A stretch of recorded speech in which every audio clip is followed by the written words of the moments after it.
Hi everyone, I'm glad you're here with me today. Today is Sunday, July 23rd, 2023. Before they move the camera, I want to jump in and talk about the trees that are dying here at Yellowstone. You can see them along the edge of the geysers. And wondering about the age of the trees, because these trees are fully grown when they started dying. So maybe 100, less than 100 years old. I talked about how they grew up during what's considered the quiet period, where there wasn't gases coming up. And now that Yellowstone is recharging, the CO2 is coming up through the different faults, the cracks in the ground, and killing off the trees. So trying to figure out when the reactivation of the gases started. And I did a video about the age of the geysers and things like that. Also showing you that the reactivation hasn't been going on that long. But, okay, now I got that done. Going to the earthquake reports.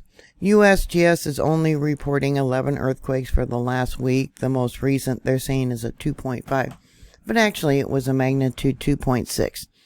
And let's zoom in a little bit here.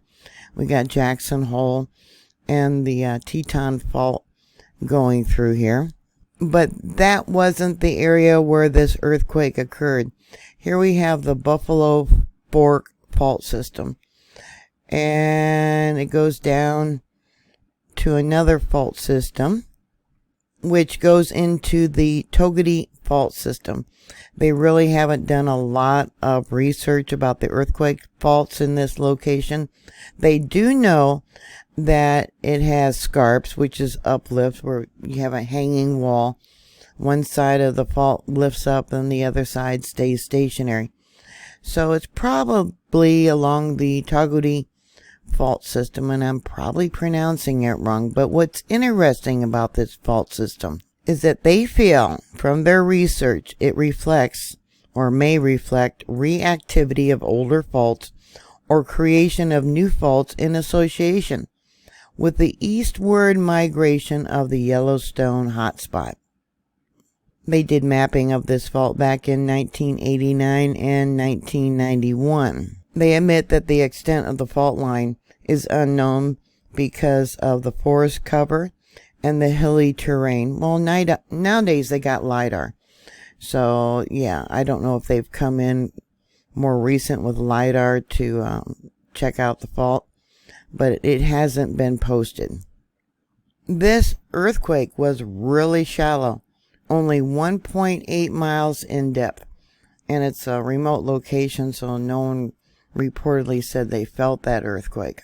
So I downloaded 4 different monitors this time. This first one here is the Borehole 208, which is by the fishing bridge there at Yellowstone Lake, where it empties out into the Yellowstone River. The next one here, Borehole 950, that is a monitor for the Madison River area. Then we got West Thumb. Yeah, look at the activity that showed up at West Thumb. And then on the right would be the western boundary. And like I said, I came up, let me bring this down so you can see it. It actually was a magnitude 2.60. And we'll go to the seismic signature and see what we got. Volcanic tremors, yeah. A lot of people probably don't know the difference between different earthquake signatures. This one actually might be better for you to see. Okay, tectonic like earthquake, sharpened point. Shallow volcanic earthquake. See how they're rounded? And then surface events. Well, it could be a rock slide, landslide, things like that. Volcanic tremor. What is a volcanic tremor? So the first example I'm going to show you would be from PNSN, the Pacific Northwest Seismic Network. Volcanic earthquakes. Volcanically triggered earthquakes have the potential to cause cracks, ground deformation, and damage to man-made structures. They are typically much smaller than an earthquake caused by non-volcanic sources. The largest felt volcanic earthquake in the Cascade was a magnitude 5.5 in 1981. Well, you'll remember when Mount St. Helens erupted, right? Volcano or volcanic earthquakes are those associated that occur inside volcanoes or close to them. The study of these earthquakes in volcanoes is commonly referred to as volcano seismology. Most earthquakes associated with volcanoes occur at comparatively shallow depths, normally less than 10 kilometers.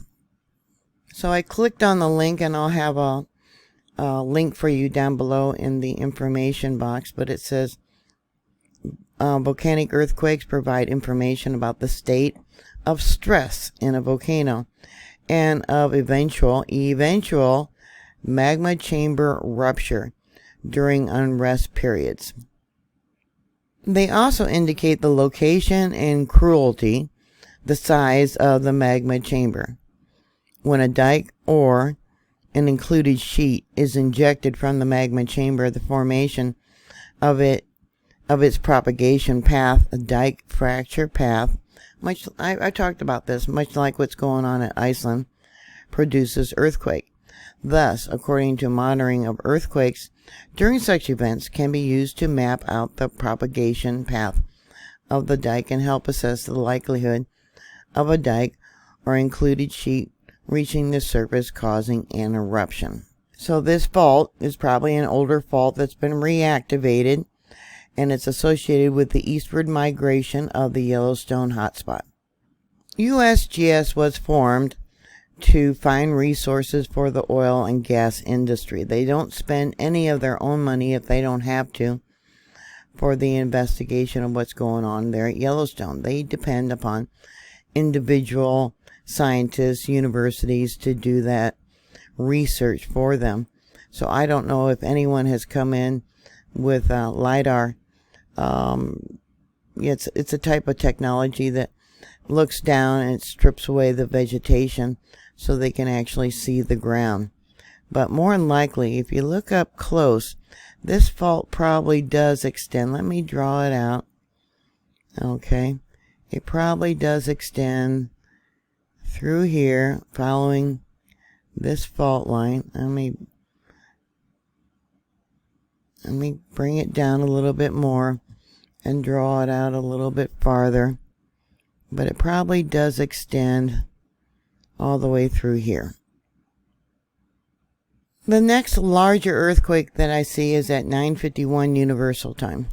That would have been at 3:51 a.m. today. It shows up on all 4 monitors, probably along the Snake River Plateau. I say that because of the extended P wave on here. That comes in as a magnitude 2.10. You can see it's got a long P wave on it. And let's extract that. And once again, it's a volcanic tremor. Probably from the Snake River Plateau area. Maybe in this area where they've been having that earthquake swarm last week. And so that would be, let me bring it out. I got it drawn out in red here. Can you see that drawn out in red? That would be the Trans-Challis fault system. Here's the earthquake as it came in at the western boundary. Yeah. I've talked a lot about the western boundary. You can see we got these slow-moving tremors. Constant. Yep, constant. And let's go down to what it was showing when I pulled the files. Let me bring this down. Let's take a look at the spectrogram. Yeah, you can see the line of melt. Let me bring this up. I'll close that out. And we got some more stuff here. Let's pull that. Yeah. Once again, volcanic tremors, like I said. I believe the western boundary somewhere up over there. Let me go to the Google's maps. Okay, so this here is Hedgen Lake. And the western boundary is down over here. This is where that monitor is at. And let me put the roads in so you can see the roads here. Okay. All right, and I'll take it back out. And I've talked a lot about this. This is the area where it did its unzipping for its last major eruption. Major. Not talking about the 40 smaller eruptions that happened since then.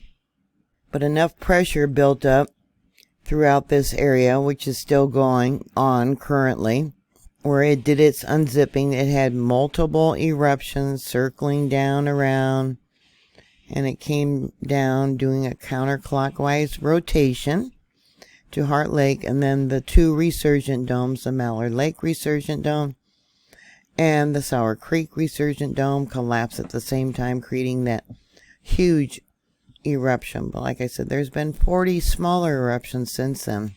And I'll show you this once again, how the magma comes up, and I've talked about this, how it comes all the way up from the Gulf of California.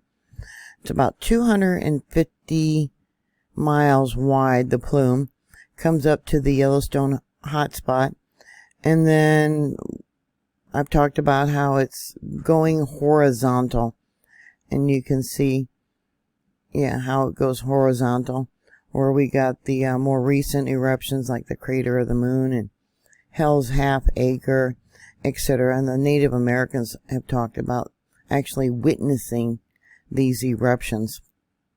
And as the continent moves, you know that the hotspot has the image or the impression that it's moving northeast, but it's not moving. The hotspot stays in the same place. It's just the crust of the earth that is moving southwest. Anyway, so here we have the western boundary. Let me close this out. They did report one earlier. Let's see if I can find it. I believe it might be this one right here. 2011. They're saying that's a magnitude 2.6. And you can see it's got a long P wave on it. So let's go to that location. Probably curious where it's at. Yep.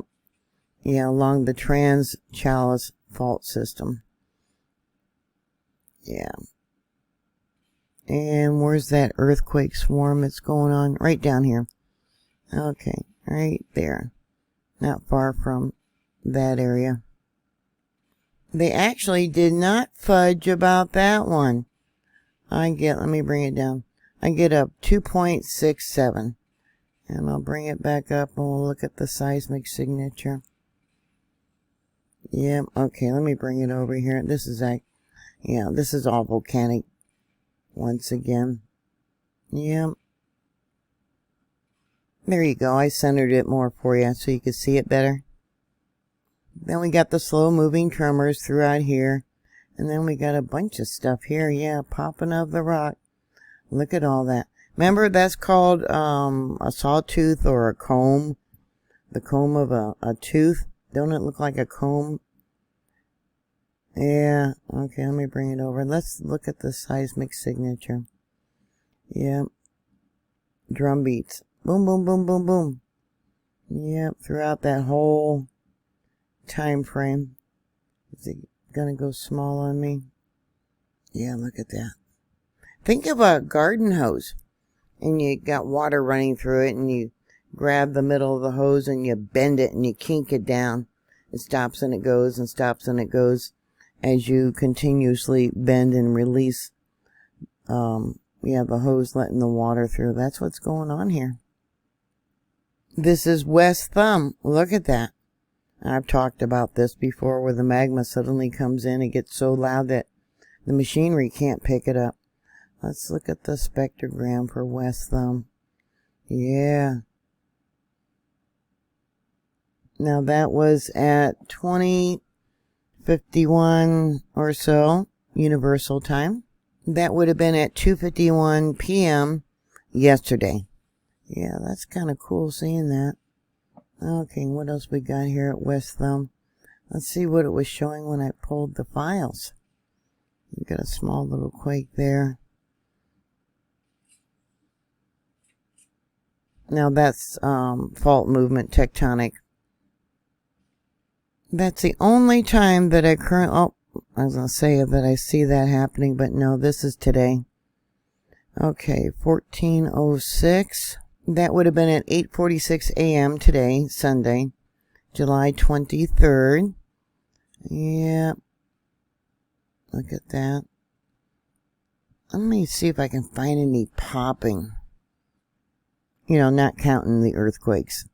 Okay, let's take a look around. Alright. Let's see. I don't really see any popping of the ground. Not for West Thumb. Now for the Norris Geyser Basin up there by Madison River. Yeah, I see a lot of it. A lot of it there.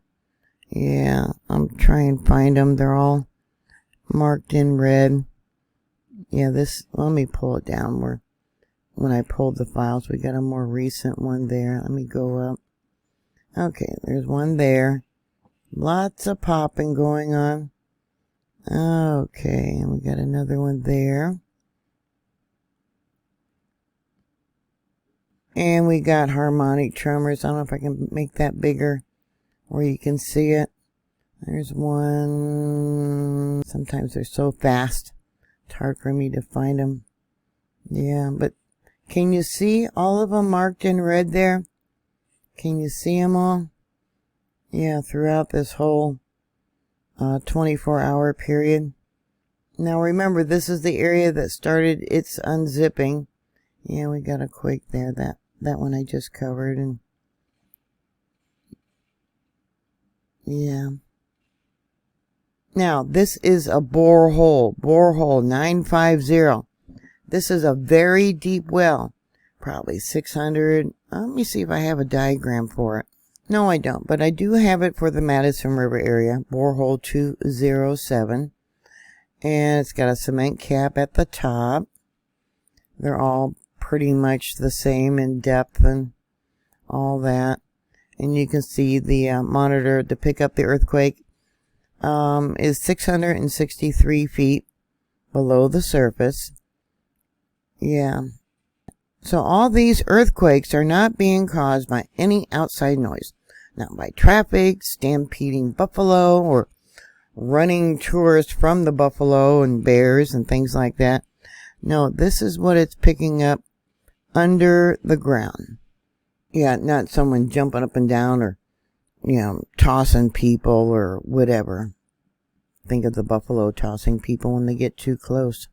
All right, here's the borehole 208, the one I just got through showing you, for the Madison River area. Yeah, we got quite a few here marked in red. Let's make that bigger. Yeah, volcanic tremors.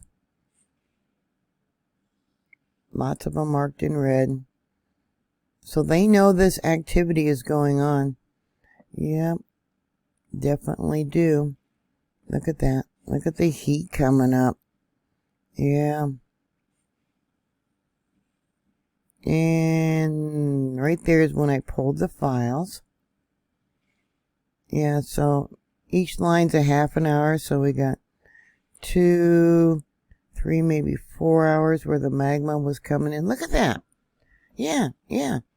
Just think, those little pockets of melt are 600 feet underneath where everyone's walking.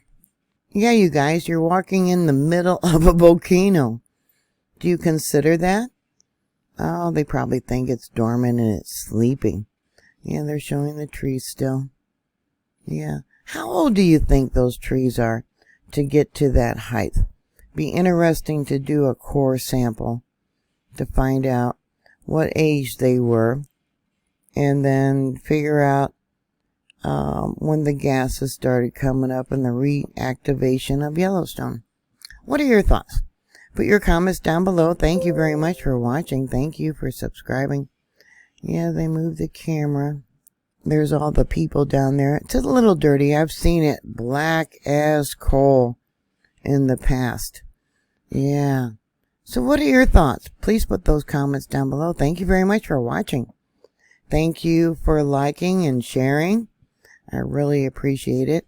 Yeah, if you're not subscribed, check out my other videos. I put out a lot of different content. Please stay safe, and I will talk to you later. God bless you. Bye. Bye.